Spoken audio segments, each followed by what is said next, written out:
ಲೋಕಸಭೆ ಚುನಾವಣೆ 2014ರ ಫಲಿತಾಂಶ ಬಹುತೇಕ ಹೊರಬಿದ್ದಿದೆ. ಬಿಜೆಪಿ ನೇತೃತ್ವದ ಎನ್ಡಿಎಗೆ ಸರಳ ಬಹುಮತ ಬಂದಿದೆ. ರಾಜಕೀಯ ಹಾಗೂ ಸಿನಿಮಾ ರಂಗ ಪರಸ್ಪರ ಆತ್ಮೀಯ ಬಂಧ ಹೊಂದಿರುವ ಕ್ಷೇತ್ರಗಳು. ಈ ಬಾರಿಯೂ ಸಹ ಕೆಲವು ಸಿನಿಮಾ ಸೆಲೆಬ್ರಿಟಿಗಳಿಗೆ ಕೆಲವು ರಾಜಕೀಯ ಪಕ್ಷಗಳು ಚುನಾವಣಾ ಟಿಕೆಟ್ ಕೊಟ್ಟಿದ್ವು. ಅಂತೆಯೇ ಕೆಲವರು ಗೆಲುವನ್ನ ಸಹ ಸಾಧಿಸಿದ್ದಾರೆ, ಕೆಲವರು ಸೋತಿದ್ದಾರೆ. ಯಾರ್ ಗೆದ್ರು ಯಾರ್ ಸೋತ್ರು ಅನ್ನೋದನ್ನ ನೋಡೋದಾದ್ರೆ, ಗೀತಾ ಶಿವರಾಜ್ ಕುಮಾರ್ ಹ್ಯಾಟ್ರಿಕ್ ಹೀರೋ ಶಿವರಾಜ್ ಕುಮಾರ್ ಪತ್ನಿ ಹಾಗೂ ನಿರ್ಮಾಪಕಿ ಗೀತಾ ಶಿವರಾಜ್ ಕುಮಾರ್ ಕಾಂಗ್ರೆಸ್ ಅಭ್ಯರ್ಥಿಯಾಗಿ ಶಿವಮೊಗ್ಗ ಕ್ಷೇತ್ರದಿಂದ ಸ್ಪರ್ಧಿಸಿದ್ರು. ಶಿವಣ್ಣ ಪತ್ನಿ ಗೀತಾ ಪರವಾಗಿ ಚುರುಕಿನ ಪ್ರಚಾರವನ್ನ ಮಾಡಿದ್ರು. ಆದ್ರೆ ಗೀತಾ ಶಿವರಾಜ್ ಕುಮಾರ್ ಚುನಾವಣೆಯಲ್ಲಿ ಸೋಲನ್ನ ಅನುಭವಿಸಿದ್ದಾರೆ. ಬಿಜೆಪಿಯ BY ರಾಘವೇಂದ್ರ ಭಾರಿ ಅಂತರದ ಗೆಲುವನ್ನ ದಾಖಲಿಸಿದ್ದಾರೆ. ಕಂಗನಾ ರಣೌತ್ ಬಾಲಿವುಡ್ ನಟಿ ಕಂಗನಾ ಕಳೆದ 5-6 ವರ್ಷದಿಂದ ಬಿಜೆಪಿ ಪರವಾಗಿ ಟ್ವಿಟರ್ ಗಳನ್ನ ಮಾಡುತ್ತಲೇ ಬಂದಿದ್ರು. ಅದರ ಪ್ರತಿಯಾಗಿ ಈ ಬಾರಿ ಲೋಕಸಭಾ ಟಿಕೆಟ್ ಅನ್ನ ಪಡೆದಿದ್ರು. ಎದುರಿಸಿದ ಮೊದಲ ಚುನಾವಣೆಯಲ್ಲಿಯೇ ಕಂಗನಾ ಗೆದ್ದಿದ್ದಾರೆ.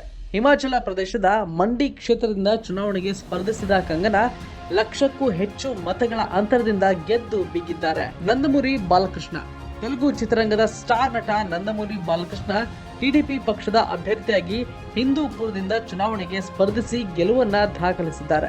ಇದು ಅವರಿಗೆ 3ನೇ ಗೆಲುವು ಕೂಡ ಹೌದು. ಅವರು ಆಂಧ್ರ ಪ್ರದೇಶ ವಿಧಾನಸಭಾ ಚುನಾವಣೆಗೆ ಸ್ಪರ್ಧಿಸಿದ್ರು. ರವಿ ಕಿಶನ್ ಭೋಜ್ಪುರಿ ನಟನಾಗಿ ಬಳಿಕ ಬಾಲಿವುಡ್, ತೆಲುಗು, ಕನ್ನಡ ಸಿನಿಮಾಗಳಲ್ಲಿಯೂ ವಿಲನ್ ಪೋಷಕ ಪಾತ್ರಗಳಲ್ಲಿ ನಟಿಸಿರುವ ನಟ ರವಿ ಕಿಶನ್ ಬಿಜೆಪಿ ಅಭ್ಯರ್ಥಿಯಾಗಿ ಉತ್ತರ ಪ್ರದೇಶದ ಗೋರಖ್ಪುರ್ ಕ್ಷೇತ್ರದಿಂದ ಚುನಾವಣೆಗೆ ಸ್ಪರ್ಧಿಸಿದರು. ಅವರು ಗೆಲುವು ಸಾಧಿಸಿದ್ದು ಇದು ರವಿ ಕಿಶನ್ ಅವರಿಗೆ 2ನೇ ಗೆಲುವಾಗಿದೆ. ಮನೋಜ್ ತಿವಾರಿ ಭೋಜ್ಪುರಿ ಚಿತ್ರರಂಗದ ಜನಪ್ರಿಯ ನಾಯಕ ನಟ ಮತ್ತು ಗಾಯಕ ಮನೋಜ್ ತಿವಾರಿ ಈಶಾನ್ಯ ದೆಹಲಿ ಕ್ಷೇತ್ರದಿಂದ ಬಿಜೆಪಿ ಅಭ್ಯರ್ಥಿಯಾಗಿ ಚುನಾವಣೆಗೆ ಸ್ಪರ್ಧಿಸಿದ್ರು. ಎದುರಾಳಿ ಕಾಂಗ್ರೆಸ್ನ ಕನ್ನಯ್ಯ ಕುಮಾರ್ ಎದುರು ಗೆದ್ದು ಬೀಗಿದ್ದಾರೆ. ಕಳೆದ ದೆಹಲಿ ವಿಧಾನಸಭಾ ಚುನಾವಣೆಯಲ್ಲಿ ಅವರು ಸೋಲನ್ನ ಅನುಭವಿಸಿದ್ರು. ಸುರೇಶ್ ಗೋಪಿ ಮಲಯಾಳಂ ನಟ ಸುರೇಶ್ ಗೋಪಿ ಕೇರಳದಲ್ಲಿ ದಾಖಲೆಯನ್ನೇ ಬರೆದಿದ್ದಾರೆ. ಬಿಜೆಪಿ ಅಭ್ಯರ್ಥಿಯಾಗಿ ಕಣಕ್ಕೆ ಇಳಿದಿದ್ದ ಸುರೇಶ್ ಗೋಪಿ ವಿಜಯವನ್ನ ಸಾಧಿಸಿ ಬಿಜೆಪಿಯ ಖಾತೆಯನ್ನ ಕೇರಳದಲ್ಲಿ ಓಪನ್ ಮಾಡಿದ್ದಾರೆ. ತ್ರಿಶೂರ್ ಕ್ಷೇತ್ರದಿಂದ ಅವರು ಸ್ಪರ್ಧೆ ಮಾಡಿದ್ರು. ತಮ್ಮ ವಿಜಯವನ್ನ ಅವರು ಮೋದಿಗೆ ಅರ್ಪಣೆ ಮಾಡಿದ್ದಾರೆ. ಪವನ್ ಕಲ್ಯಾಣ್ ತೆಲುಗಿನ ಸ್ಟಾರ್ ನಟ ಪವನ್ ಕಲ್ಯಾಣ್ ಆಂಧ್ರ ವಿಧಾನಸಭೆ ಚುನಾವಣೆಗೆ ಸ್ಪರ್ಧಿಸಿ ಗೆದ್ದಿದ್ದಾರೆ. ಜನಸೇನಾ ಪಕ್ಷದ ಸಂಸ್ಥಾಪಕರು ಆಗಿರುವ ಪವನ್ ಕಲ್ಯಾಣ್ ಪೀಠಾಪುರಂ ಕ್ಷೇತ್ರದಿಂದ ಸ್ಪರ್ಧಿಸಿದ್ರು.